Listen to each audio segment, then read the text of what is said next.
नमस्कार साथियों, मैं विनय दीक्षित प्रवक्ता अंग्रेजी आप सभी लोगों का अपने YouTube channel Vinay Kumar Saraswati English में स्वागत करता हूं।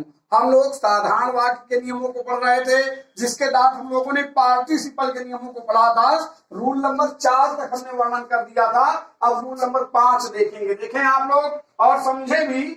जब दो वाक्य दिए हों, साथ ही साथ दोनों वाक्यों की क्रियाएं एक साथ हो रही हूं, मतलब दो वाक्य दिए हों, दोनों वाक्यों की क्रिया एक साथ हो रही हो और पहले वाक्य की क्रिया के अंत में आईएनजी लगा हो। ये देखिए, बहुत इंपॉर्टेंट चीज है। और पहले वाक्य की क्रिया के अंत में आईएनजी लगा हो तो वहां पर आईएनजी क्रिया के पहले व्हाइल, देखे तो आईएनजी क्रिया के पहले व्हाइल लगाकर साधारण वाक्य बना देते हैं।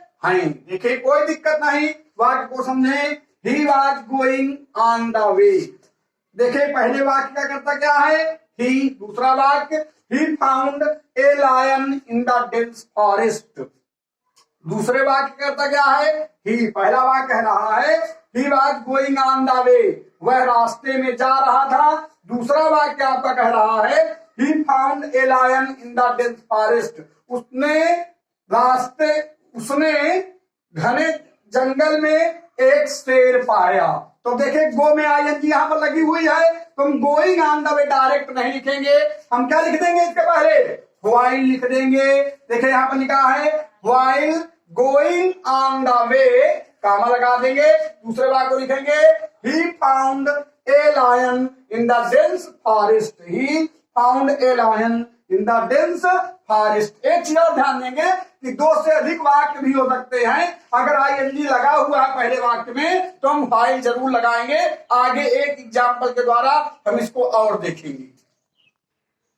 देखें, उसी नियम को देखें। पहले वाक्य का कर्ता सी है, दूसरे वाक्य का कर्ता भी सी है और पहले वाक्य में क्रिया के रूप में आईएनजी लगा हुआ है। तुम क्या करेंगे? हम इसके पहले क्या लगा देंगे? व्हाइल लगाएंगे। WHILE। देखो, वाक्य समझ लेंगे। शी वाज रिटर्निंग होम, वह घर लौट रही थी। She saw a young man, उसने एक जवान व्यक्ति को देखा। ही वाज पुअर, वह गरीब था। ही वाज क्राइंग बिटरली, वह बुरी तरह से चिल्ला रहा था। तो क्या लिखेंगे? व्हाइल, इसमें आईएनजी रिटर्न में है, कर देंगे व्हाइल रिटर्निंग। इसके बाद क्या लगाएंगे? होम। व्हाइल रिटर्निंग होम बनाए आगे। उसने एक गरीब जवान व्यक्ति को बुरी तरह चिल्लाते हुए देखा। व्हाइल रिटर्निंग होम क्या लगाएंगे? सी सॉ ए पुअर। क्या लगाएंगे इसके बाद? कुछ दिमाग भी लगाएं। Young man. अब इसके बाद क्या लिखेंगे? क्राइंग लिखा है, क्राइंग लगा दीजिए। Crying bitterly, BITTERLY। While returning home, she saw a poor young man crying bitterly। मतलब while घर लौटने के दौरान उसने एक गरीब जवान व्यक्ति को चिल्लाते हुए बुरी तरह से देखा। अगले वाक्य को देखेंगे। A man is strolling on the road, एक आदमी मतलब रोड में जा रहा था। ही वॉज ओल्ड, वह वृद्ध था। He had a stick in his hand, उसके हाथ में एक छड़ी थी। देखिए, YouTube 1989 क्वेश्चन आया हुआ है। पहले वाक्य करता ए मैन, उसी के लिए यहाँ पर प्रयोग किया गया ही। हम बनाएंगे, इसमें देखिए स्ट्रॉलिंग लिखा है, इसके बाद क्या लगा देंगे? व्हाइल लगा देंगे। क्या हो जाएगा? व्हाइल। इसके बाद क्या लिखेंगे? Strolling on the road. Strolling on the road.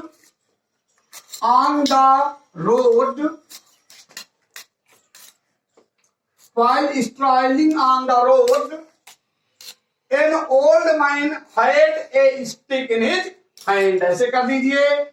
An old man, इसके बाद लिखे had a stick in his hand। In his hand, देखिए सब समझ लीजिए, had a stick in his mind, in his hand, while strolling, नहीं यहाँ पर एल है, while strolling on the road an old man had a stick in his hand, ठीक है ना, समझ लें इसको और लिखते जाए, कापी में नोट्स बना लीजिए। अब हम देखें सिंपल सेंटेंस, एंड से जोड़कर सिंपल सेंटेंस बनाना, मतलब एंड कंजंक्शन को जोड़कर भी साधारण वाक्यों का निर्माण किया जा सकता है। ध्यान दें आप लोग, जो है देखें रूल नंबर 1 कहता है कि जब दो वाक्य दिए हों साथ ही साथ दोनों वाक्यों के कर्ता अलग अलग हों। देखिए दो वाक्य दिए हों और दोनों वाक्यों के कर्ता क्या हों, अलग अलग हों, किंतु दोनों वाक्यों के प्रेडिकेट एक हों। मतलब जब दो वाक्य दिए हों, दोनों वाक्यों के कर्ता तो अलग अलग हों, लेकिन दोनों वाक्यों के प्रेडिकेट एक हों, तो पहले वाक्य के कर्ता को लिखकर, मतलब पहले वाक्य के कर्ता को लिख देंगे, लिखकर एंड प्लस दूसरे वाक्य का कर्ता लिखकर एक उपयुक्त प्रेडिकेट लिख देते हैं। उपयुक्त प्रेडिकेट मतलब चाहे आप पहले वाक्य का प्रेडिकेट लिखें चाहे दूसरे वाक्य का, क्योंकि प्रेडिकेट आपके समान है तो एक प्रेडिकेट उपयुक्त हम लिख देते हैं। देखिए वाक्य को, आई प्लेड क्रिकेट, दूसरा वाक्य आता है सी प्लेड क्रिकेट। देखिए पहले वाक्य करता क्या दिया है यहाँ पर, आई, दूसरे वाक्य करता क्या दिया है, सी। आपने पढ़ा होगा 9-10 में, आपको गुरुजी ने बताया होगा कि यानी वर्ब से प्रेडिकेट की शुरुआत होती है। तो देखिए प्लेड क्रिकेट ये पहले वाक्य का प्रेडिकेट है, और इस दूसरे वाक्य का सी के बाद प्लेड क्रिकेट दूसरे वाक्य का प्रेडिकेट है। जब हम इसका बनाएंगे साधारण वाक्य सिंपल सेंटेंस, क्या हो जाएगा, पहले वाक्य करता क्या है आई, इसके बाद क्या लगा देंगे एंड, देखिए यहाँ पर दिया है, इसके बाद क्या लगाएंगे, दूसरे वाक्य का करता क्या है सी, इसके बाद क्या लिख देंगे प्रेडिकेट, तो प्रेडिकेट इस वाक्य का लिख दीजिए प्लेड क्रिकेट। क्या वाक्य हो जाएगा, आई एंड सी प्लेड क्रिकेट। देखें हमारे हिसाब से आपके समझ में जरूर आया होगा, और हम एक एग्जांपल आगे आपको बताने जा रहे हैं इसी में। देखें अब वाक्य को देखें एंड से कैसे जोड़ा जाए, जो अभी हमने नियम दिखाया था उसी बात को। She is honest, I am honest, वह ईमानदार है और मैं ईमानदार हूं। देखिए इस वाक्य का कर्ता सी है और इस वाक्य का कर्ता आई है, दोनों वाक्यों के कर्ता अलग अलग हैं, लेकिन देखें ऑब्जेक्ट एक है, मतलब प्रेडिकेट एक है। देखें यहाँ पर ये ना कहें कि आप इज लग गया, इज ऑनेस्ट है, यहाँ पर आई एम ऑनेस्ट लिखा है। आप जानते हैं कि ही के साथ सी के साथ इज लगेगा और आई के साथ आई एम का प्रयोग किया जाएगा, ठीक है ना। तो हम जोड़ेंगे, पहले वाक्य करता क्या है तुम्हारा सी, इसके बाद क्या लिख देंगे एंड, इसके बाद दूसरे वाक्य करता क्या है आई लिख देंगे। एक चीज और आप लोग याद रखें, जब दो कर्ता एंड से जोड़े जाते हैं, अलग अलग कर्ता होते हैं, तो उनके साथ बहुवचन की क्रिया का प्रयोग किया जाता है सिंटैक्स के नियमानुसार। तो यहाँ पर ना इज आएगा ना एम आएगा, ये आपको थोड़ा जानकारी रखना होगा। इसलिए यहाँ पर क्या आ जाएगा आर, ऑनेस्ट। इसलिए हमने कहा था उपयुक्त, समझ है ना, she and I are honest. अगले वाक्य को देखेंगे, you were wise full stop, he was wise. देखें पहले वाक्य करता देखें क्या है यू दिया है, दूसरे वाक्य करता क्या है ही दिया है, ठीक है ना। दूसरे वाक्य करता क्या दिया है ही। अब आपको पता है हम किसको पहले लेकर आए, आप दिमाग क्या लगाएंगे। अब देखिए कोई दिक्कत नहीं, हम पहले वाक्य के कर्ता को लिखेंगे, कर्ता क्या है यू लिख दिए हम, ठीक है ना, प्लस एंड लगा दिए, प्लस दूसरे वाक्य का कर्ता ही। एक चीज ध्यान देंगे, देखो इसका प्रेडिकेट वेयर वाइज है और इसका प्रेडिकेट वाज वाइज है, कोई दिक्कत नहीं, तो कोई प्रॉब्लम नहीं है, समझ है ना। तो क्या लिखेंगे यहाँ पर यू लगा देंगे, एंड लिखेंगे, दूसरे वाक्य करता क्या है ही, इसके बाद उपयुक्त क्रिया मतलब ही के साथ वाज लगा है, तो आप वाज नहीं लगाएंगे, समझ है ना। जब दो कर्ता एंड से जुड़े होते हैं तो उनके साथ बहुवचन की क्रिया का प्रयोग किया जाता है। क्या हो जाएगा यू एंड ही, क्या लगा यहाँ पर वेयर वाइज, हो गया sentence you and he were wise. अगले वाक्य को हम देखेंगे, I am intelligent full stop, you are intelligent. देखें पहले वाक्य क्या करता आई है और दूसरे वाक्य करता यू है। एक चीज आप ना भूले कि आई के साथ आई एम का प्रयोग किया जाता है, इसलिए प्रेडिकेट में आई एम इंटेलिजेंट है, और यू के साथ आर का प्रयोग प्रेजेंट टेंस में किया जाएगा, इसलिए यहां पर आर इंटेलिजेंट है। कोई दिक्कत नहीं, इसको आप समझने का प्रयास करें। पहले वाक्य करता आई लिखेंगे, लेकिन यहां पर पहले वाक्य का करता हम नहीं लिखेंगे। क्यों नहीं लिखेंगे? क्योंकि 231 के नियम का हमें अनुसरण करना पड़ेगा। 231 मतलब किसी वाक्य में अगर तीनों पर्सन आ रहे हैं तो नॉर्मल लेबर में पहले हम सेकंड पर्सन को स्थान देंगे, फिर थर्ड पर्सन, फिर फर्स्ट पर्सन। तो देखें फर्स्ट पर्सन अंत में दिया है तो हम यहाँ पर आई नहीं लिखेंगे। एक ग्रामर की थोड़ा कॉम्प्लिकेटेड चीज है, आप इसको समझने का प्रयास करें। प्रोनाउन वाला वो है तो हम यहाँ पर क्या लिखेंगे?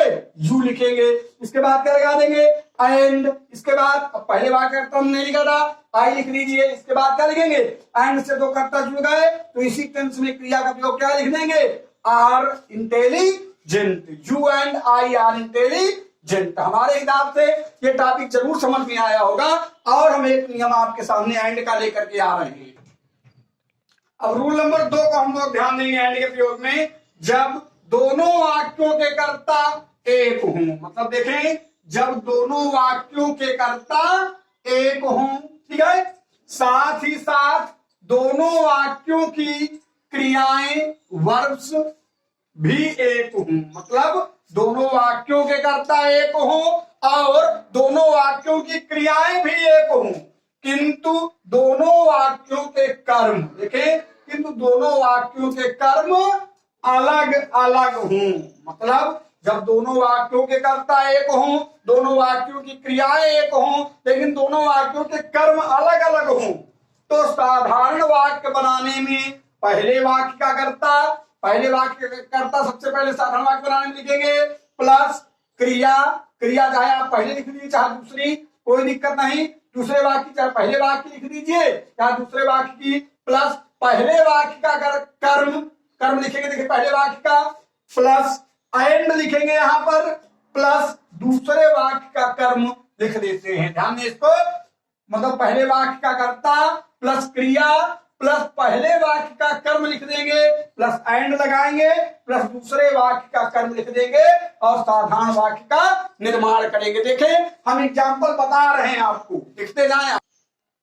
अब देखें हम वाक्यों को देखेंगे एंड के प्रयोग से कैसे इनको जोड़कर हम साधारण वाक्य बनाते हैं। देखें हम देखेंगे जब हमने बताया दोनों वाक्यों के कर्ता एक हों, दोनों वाक्यों की क्रियाएं एक हों, किंतु कर्म अलग अलग हो। देखिए इसका कर्म क्या है? इंग्लिश। दूसरे वाक्य का कर्म क्या है? साइंस। तो हम क्या करेंगे? पहले वाक्य का कर्ता लिखेंगे, हालांकि यहां और यहां का कर्ता दूसरे वाक्य का एक होगा, क्या लिखेंगे? सी। पहले वाक्य की क्रिया लिख देंगे, लाइक्स लिख दीजिए। इसके बाद हम क्या लिखेंगे? पहले वाक्य का कर्म, कर्म यहाँ पे क्या दिया है? इंग्लिश, इंग्लिश लिख देंगे। इसके बाद क्या लगाएंगे? एंड लगा दीजिए, प्लस दूसरे वाक्य का कर्म, क्रिया नहीं लिखेंगे हम, कर्म, कर्म क्या दिया है? साइंस, साइंस लिख दीजिए, SCIENCE। हो गया simple sentence. She likes English and science. देखें ही इज वाइज, पहला वाक्य आपका कर्ता पहले क्या है? ही। दूसरे वाक्य करता क्या है? ही। पहले वाक्य की क्रिया इज, दूसरे वाक्य की क्रिया इज, लेकिन अब क्या है? पहले वाक्य का कर्म के रूप में वाइज है और यहाँ पर इंटेलिजेंट है। क्या लिखेंगे? पहले वाक्य करता क्या लिखेंगे? ही। इसके बाद क्या लिखेंगे? इज। पहले वाक्य का कर्म क्या है? वाइज, वाइज लिख दीजिए। इसके बाद क्या लगाएंगे? एंड। दूसरे वाक्य का कर्म क्या है? इंटेलिजेंट, इंटेलिजेंट लिख दीजिए, इंटेलिजेंट। देखिए वाक्य आपका बन गया, he is wise and intelligent, ठीक है ना। अब देखें we are masters, we are servants. देखिए पहले वाक्य करता क्या है? वी और क्रिया आर। दूसरे वाक्य करता क्या है? वी और क्रिया क्या है? आर। हम क्या लिखेंगे? वी लिख देंगे। इसके बाद क्या लिखेंगे? आर। पहले वाक्य कर्म तुम्हारा क्या है? कर्म मान लीजिए, या इसको क्रिया के बाद जो शब्द आए हुए हैं, वी आर मास्टर्स लिख दीजिए, वी आर मास्टर्स, कंप्लीमेंट कह दीजिए चाहे इनको, एंड लगा दीजिए यहां पर, एंड सर्वेंट्स लिख दीजिए यहां पर, सर्वेंट्स, SERVANTS। देखें हमारे हिसाब से आपके समझ में टॉपिक जरूर से जरूर आया होगा तो कोई दिक्कत नहीं, आप इसको नोट्स बनाते जाएं कॉपी में। कक्षा 11 के बच्चों के लिए भी अति महत्वपूर्ण टॉपिक है, वैसे जरूर से जरूर अपनी कॉपियों में लिखे। साथ ही साथ कक्षा 12 के बच्चे, 9-10 के बच्चे भी इनको पढ़ सकते हैं। और हमारा पूरा विश्वास है कि हमारा पढ़ाया गया टॉपिक आप लोगों के समझ में जरूर आया होगा। आप लोग नोट्स बनाते रहें और कृपया चैनल को शेयर भी करते रहें ताकि हम और अधिक प्रोत्साहित हो। कमेंट करें, लाइक करें, सब्सक्राइब करें। अगर कोई भी प्रॉब्लम हो रही है तो आप बताएं। इसी के साथ मैं विनय दीक्षित, प्रवक्ता अंग्रेजी, आप सभी लोगों से अगले वीडियो तक विदा लेता हूं। तब तक के लिए नमस्कार।